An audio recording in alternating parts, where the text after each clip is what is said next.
ایک یہودی نے ایک بڑے بازار میں شور ڈال دیا اور کہنے لگا کہ اے مسلمانوں، اگر تم لوگ میرے 4 سوالوں کے جواب دے دو گے تو میں مان جاؤں گا کہ واقعی ہی اسلام ایک سچا مذہب ہے، ایک پکا مذہب ہے، ایک اچھا مذہب ہے، سچائی پر مبنی مذہب اسلام ہی ہے۔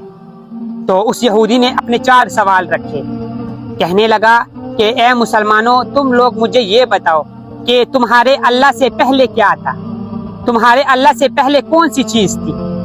اس کا دوسرا سوال یہ تھا کہ اے مسلمانوں، تم لوگ مجھے یہ بتاؤ کہ جب تم لوگ اتنے زیادہ لوگ سجدہ کرتے ہو تو تمہارا اللہ تمہارے سارے کے سارے سجدوں کو ایٹ اے ٹائم کیسے دیکھ لیتا ہے، کیسے تم سب کو بیک وقت وہ جان لیتا ہے، دیکھ لیتا ہے، تم سب کو دیکھ سکتا ہے، سن سکتا ہے۔ اس کا تیسرا سوال یہ تھا کہ اے مسلمانوں، تم لوگ مجھے یہ بتاؤ کہ تمہارے اللہ کا رخ کس طرف ہے، کس طرف دیکھ رہے ہیں تمہارے اللہ۔ اور اس کا چوتھا سوال یہ تھا کہ اے مسلمانوں، تم لوگ مجھے یہ بتاؤ کہ تمہارا اللہ اس وقت کیا کر رہا ہے۔ تو بڑے بڑے علماء اکرام بیٹھے ہوئے تھے، وہ سب کے سب چپ، کوئی بھی شخص اس یہودی کے سوالوں کا جواب نہیں دے پا رہا تھا۔ سب مسلمان حیران تھے کہ ان سوالوں کا ہم کیا جواب دیں اسے۔ اسی دوران مدرسے سے چھٹی ہوتی ہے اور ایک چھوٹا بچہ درباریوں کے پاس آتا ہے اور کہتا ہے کہ یہ کس چیز کا دربار لگا ہوا ہے۔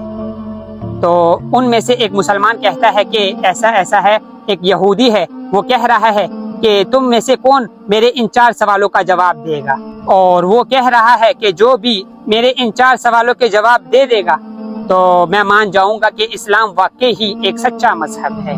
تو وہ چھوٹا بچہ مجمع کو چیرتے ہوئے آگے بڑھتا ہے اور آگے بڑھ کر آگے چلا جاتا ہے اور اس یہودی کے سامنے کھڑا ہو جاتا ہے اور اسے کہتا ہے کہ اے یہودی، تم اپنے 4 سوال مجھ سے پوچھ سکتے ہو، تمہارے 4 سوالوں کے جواب میں دے سکتا ہوں۔ تو وہ یہودی کافی ہنسا اس بچے پر اور کہنے لگا کہ اتنے بڑے بڑے علماء اکرام بیٹھے ہوئے ہیں، یہ میرے 4 سوالوں کے جواب نہ دے سکے، تم بلا میرے سوالوں کے جواب کیا دو گے، جاؤ بچے گھر چلے جاؤ۔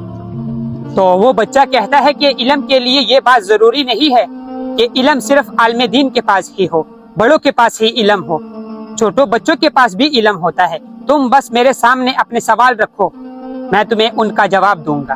تو وہ یہودی کہتا ہے کہ میرا پہلا سوال یہی ہے کہ تمہارے اللہ سے پہلے کون تھا۔ تو وہ بچہ کہتا ہے کہ اے یہودی، تو 10 سے نیچے کی گنتی گننا شروع کر۔ وہ کہتا ہے 10 9 8 7 6 5 4 3 2 1۔ تو وہ لڑکا کہتا ہے کہ 1 سے پہلے کیا ہے؟ تو وہ یہودی کہتا ہے کہ 1 کے بعد تو کچھ بھی نہیں ہے۔ تو وہ لڑکا پھر کہتا ہے، بچہ کہتا ہے کہ بس یہی وجہ ہے کہ ہمارے اللہ تعالیٰ سے پہلے بھی کچھ نہیں تھا اور ہمارے اللہ کے بعد بھی کچھ نہیں ہے۔ بچہ یہودی سے کہتا ہے کہ تم اپنا دوسرا سوال پوچھو مجھ سے۔ یہودی کہتا ہے کہ تم مجھے یہ بتاؤ، جب تم لوگ سجدہ کرتے ہو اتنے زیادہ لوگ، تو تمہارا اللہ ایٹ اے ٹائم تمہیں کیسے دیکھ لیتے ہیں؟ تو وہ بچہ کہتا ہے کہ برتن میں تھوڑا پانی لایا جائے۔ جب پانی لایا جاتا ہے تو وہ بچہ یہودی کو کہتا ہے کہ تم اس پانی میں دیکھو۔ وہ یہودی جب پانی کے اندر جھانک کر دیکھتا ہے تو وہ بچہ کہتا ہے کہ اس پانی میں تمہیں کیا نظر آ رہا ہے؟ تو وہ یہودی کہتا ہے کہ اس پانی کے اندر مجھے اپنا عکس نظر آ رہا ہے۔ تو وہ بچہ کہتا ہے کہ کیا تم اپنا عکس کلیئر دیکھ رہے ہو؟ وہ یہودی کہتا ہے کہ ہاں، میں اپنا عکس کلیئر دیکھ رہا ہوں۔ تو وہ بچہ کہتا ہے کہ ہمارا اللہ تعالیٰ بھی ہمیں ایسے ہی دیکھ رہا ہوتا ہے جیسے تم اپنے چہرے کو اس پانی میں دیکھ رہے ہو۔ بچہ کہتا ہے کہ تمہارا تیسرا سوال کیا ہے؟ یہودی کہتا ہے کہ اچھا، تم مجھے یہ بتاؤ کہ تمہارے اللہ کا رخ کس طرف ہے، کس طرف دیکھ رہے ہیں تمہارے اللہ۔ تو وہ بچہ کہتا ہے کہ ایک دیا لایا جائے۔ جب دیا لایا گیا، جلایا گیا، تو وہ بچہ یہودی سے کہتا ہے کہ اس دیے کی روشنی کہاں تک ہے، کس طرف ہے؟ تو وہ یہودی کہتا ہے کہ اس دیے کی روشنی تو چاروں طرف ہے۔ تو پھر وہ بچہ کہتا ہے کہ یہ چھوٹا سا دیا ہے جس کی روشنی چاروں طرف ہے، تو وہ ہمارا اللہ، اتنا بڑا اللہ، اللہ نور السماوات والارض، پوری دنیا کا مالک، تمام زمین اور آسمان کا مالک، اس کی روشنی کتنی زیادہ ہوگی؟ یہ چھوٹے سے دیے کی روشنی اتنی زیادہ ہے، وہ ہمارے اللہ کی روشنی کتنی زیادہ ہوگی جو ہر چیز پر قادر ہے۔ ان اللہ علی کل شیء قدیر، جو ہر چیز پر قادر ہے، ہر چیز پر قدرت رکھتا ہے، تو اس اللہ کی روشنی کتنی زیادہ ہوگی؟ تو میرا اللہ ہر طرف دیکھ سکتا ہے، ہر چیز اس کے قبضے میں ہے، اس کی نظر ہر طرف ہے۔ یہ یہودی کرسی پر بیٹھ کر ایک اونچی جگہ پر بیٹھا ہوتا ہے اور اس کے نیچے درباری کھڑے ہوتے ہیں، علماء اکرام کھڑے ہوتے ہیں۔ اس کے بعد یہ بچہ کہتا ہے کہ تمہارا چوتھا سوال کیا ہے؟ تو یہ یہودی کہتا ہے کہ میرا چوتھا سوال یہ ہے کہ تمہارا اللہ اس وقت کیا کر رہا ہے؟ تو یہ لڑکا کہتا ہے کہ میں نے تمہارے 3 سوالوں کے جواب دے دیے، ٹھیک ہے، میں نیچے کھڑا تھا، تم اوپر کرسی پر بیٹھے ہوئے ہو، اب چوتھے سوال کا جواب میں اس وقت دوں گا جب تم اس کرسی سے اٹھ کر نیچے آؤ گے میری جگہ پر، اور میں یہاں سے جا کر تمہاری کرسی پر بیٹھ کر تمہیں سوال کا جواب دوں گا۔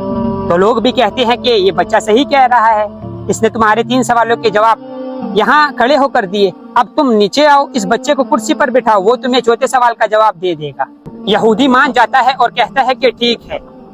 تو یہودی کہتا ہے کہ چلو یہ بتاؤ کہ تمہارا اللہ اس وقت کیا کر رہا ہے؟ تو وہ بچہ مسکراتا ہے اور کہتا ہے کہ میرا اللہ اس وقت ایک یہودی کو ایک چھوٹے سے بچے سے ذلیل کروا رہا ہے، کہ میرا اللہ اس وقت یہ کر رہا ہے کہ وہ یہودی کو کرسی سے اٹھا کر زمین پر بھیجنے والا ہے اور بچے کو زمین سے اٹھا کر کرسی پر بٹھانے والا ہے۔ میرا اللہ اس وقت یہ کر رہا ہے کہ ایک چھوٹے بچے سے یہودی کو ذلیل کر رہا ہے۔ تو یہاں یہ قصہ تمام ہوا۔ سننے میں آتا ہے کہ وہ چھوٹا بچہ شیخ عبد القادر جیلانی کے نام سے پہچانا گیا۔ وہ شیخ عبد القادر جیلانی تھے جو اللہ تعالیٰ کے ایک بہت بڑے ولی اللہ گزرے ہیں اور اللہ تعالیٰ کے نیک اور پرہیزگار بندے گزرے ہیں۔ میرے محترم دوستو، اس پیغام کو آپ جتنا زیادہ شیئر کر سکتے ہو کرو۔ اس پیغام کو ثواب کی نیت سے زیادہ شیئر کرو، ریپوسٹ کرو۔ اگر آپ شیئر اور ریپوسٹ نہیں کر سکتے تو کم از کم کومنٹ میں اپنے دوستوں کو ہی مینشن کر دو۔ جزاک اللہ۔